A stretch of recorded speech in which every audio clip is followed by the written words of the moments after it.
Okay, first off, what we have here today is this is my son David, and he's the fourth generation of Tanakas in our family, if he chooses to become a Tanaka.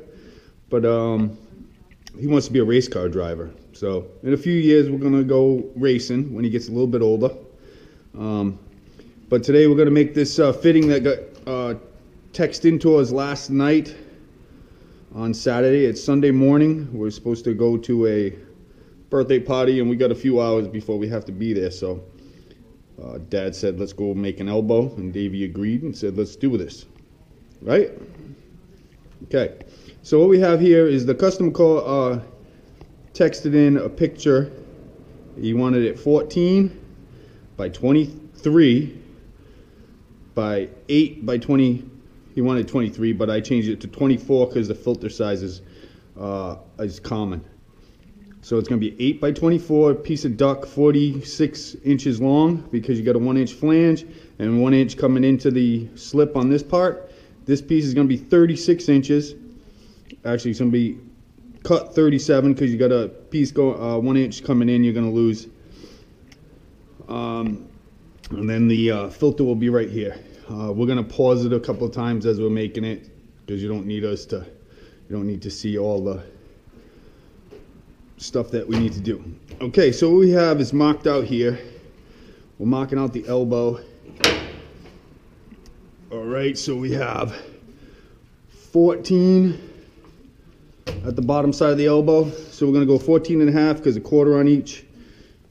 As you can see, I already marked it, so I'm just going to go over it so you can see it again. And then it's going to be 8 plus a quarter and a quarter, so that's 8 and a half.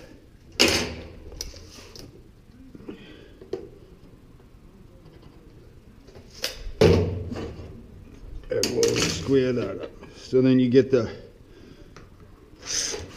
square of the elbow. Now, as I was doing on the T, we got to swing our arc, and because we're changing sizes, we're going to find a happy medium. So we're going to go here, we swing our arc, and then we hold it at that point and come over here and find the other spot and swing our arc. And then you can see where they intersect. That's where we're going to swing the arc for the radius.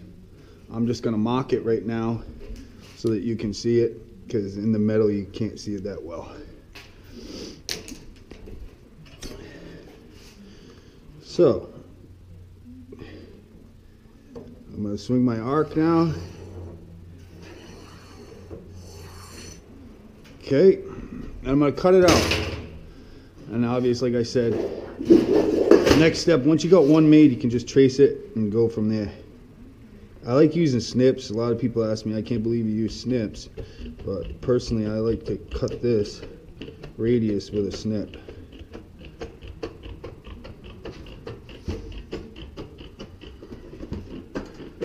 This is Sunday morning, about 8:30, 9 o'clock. We had daylight savings here, so we're a little screwed up.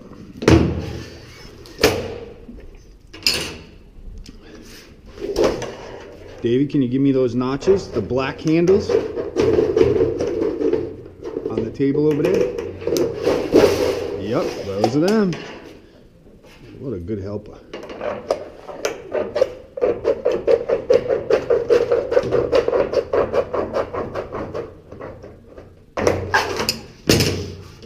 And we'll use this for our filter door. So we try not to let anything go to waste. Okay, what I'm going to do is pause now after I notch this, and we'll make the other ones, because all we are is basically tracing it.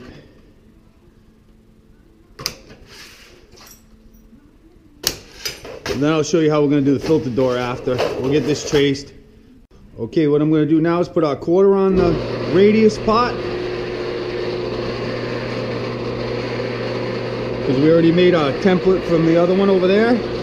Just going to put my quarter on the radius.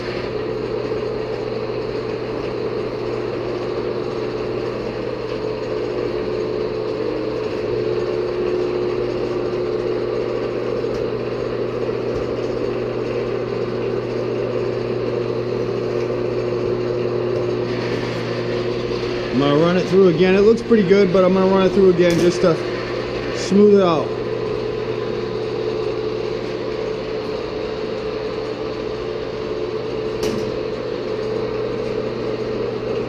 And then we're gonna take our measurements. I love this old machine. Okay, what we have here is I'm marking out for the filter access door. Okay, what I normally do is I build a slide door that slides on a drive cleat fold over.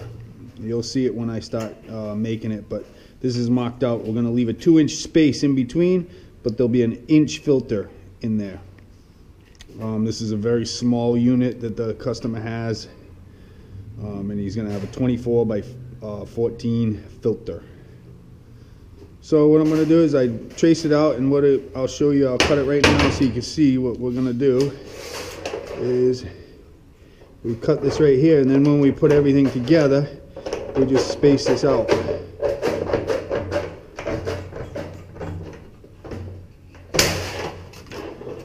Because then once I roll this over, you'll see in a minute the drive cleat will act as a slide for the filter. Okay, so then I just roll these over, and when I put the piece together, there'll be a slot in between, which I'll show you as we do. Okay, let's read this, because this is back when Daddy used to race. What's that say? Tire stagger tape. Tells you the different heights of each tire. Mr. wants to be a race car driver. We use this in a sheet metal shop. Can you believe that? Cool. This is what Daddy calls a strapping tape, but it's also a tire stagger tape. Tells you the different circumferences of tires. Daddy, this is back when Daddy used to race. This is what I used to use. This actual one.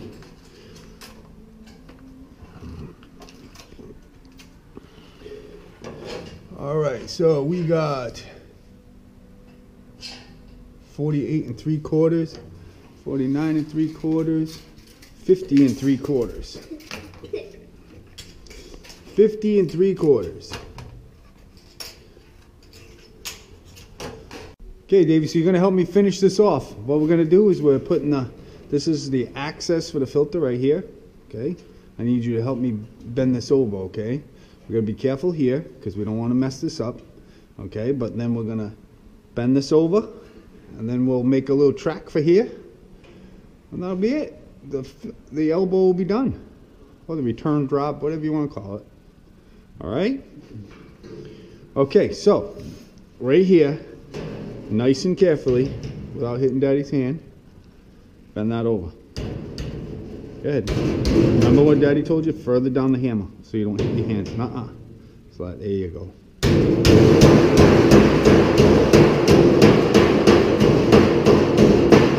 Nice. Nice. Okay. That looks good. Daddy's going to do this side just because you can't reach, okay?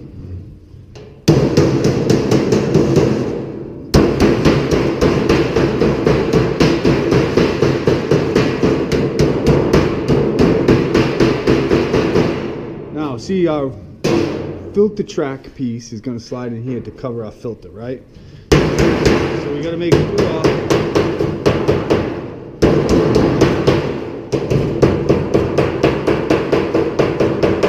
nothing's covered. Okay, so watch. We just want to make sure everything's set down. We're going to set it, okay?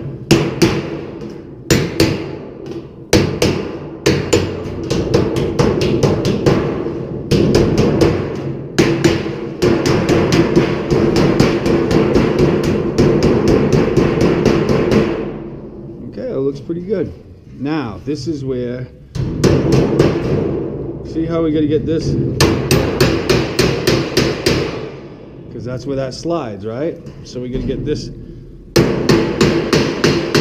nice and flat. See how flat I got it? Now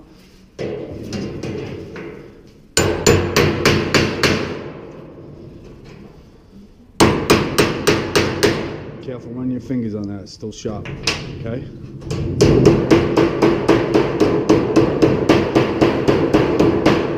Daddy will do is take the wide pliers and bend them over. Okay? And then I'll dolly it with the dolly to make sure it's really flat.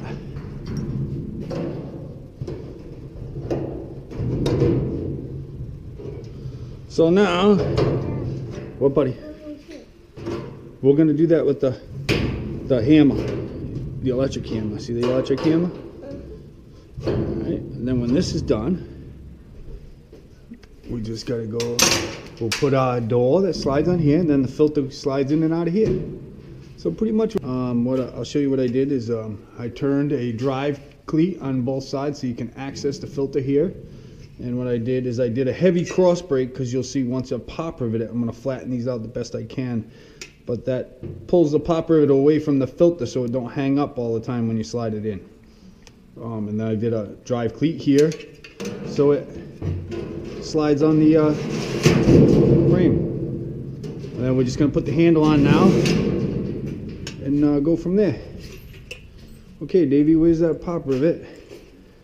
Okay, so what I was trying to, I'll show you on the next one, but what I was trying to say to everybody is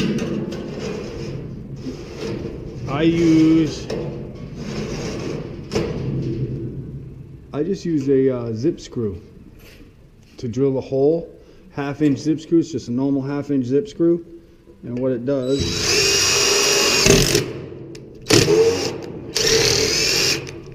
if you ream it real good, that'll be 1/8 pop rivet. Thank you, bud. You're a good helper. Thank you. Am I gonna owe you a lot of money today? Yeah. It's Sunday, right? So that's overtime? No? Okay. We're gonna need 2 more.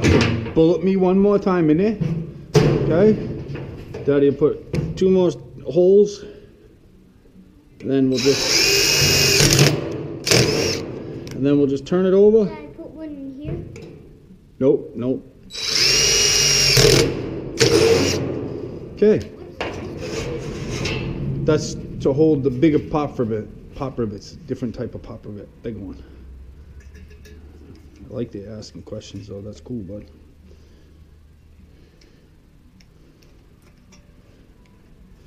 That one moved on me. Oh, there it goes.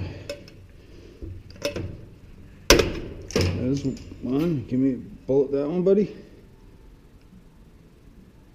Thank you, dude. And then we just take a dolly. We're gonna take, I don't know why this one's getting fetched up. It never usually does that. Nope. I'm gonna use the same pop rivet. I just gotta ream the hole out a little bit.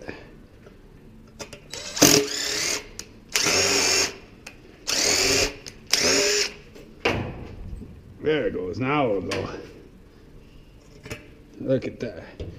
Right in.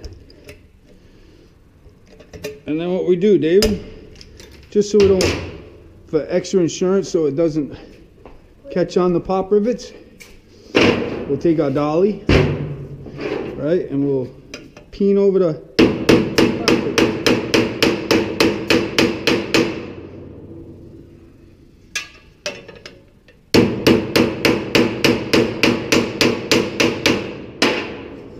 Makes it sturdy. So what do you think, bud? How'd it come out? Good. Did a good job today, right? There it is. It's got a nice little handle. Guy can change his filter. Put it back on. Done deal. Thanks for your help, bud. So in ending, we're gonna make the straight piece of duck tomorrow. But here's a straight piece. It's going to be 46 inches overall with an inch flange. Here's the elbow. It's 36 inches long overall, 24 by 14 with a filter access. We made this little slide so you can change his filter. I still got to put the tracks in. I'll put the tracks in tomorrow. But that's it. Thanks for watching again. Hey Davey, is that what you made today for working? Yeah. You helped me a lot today. Good job, buddy. Fist pump. Thanks, dude. Did a good job for real. Okay, buddy.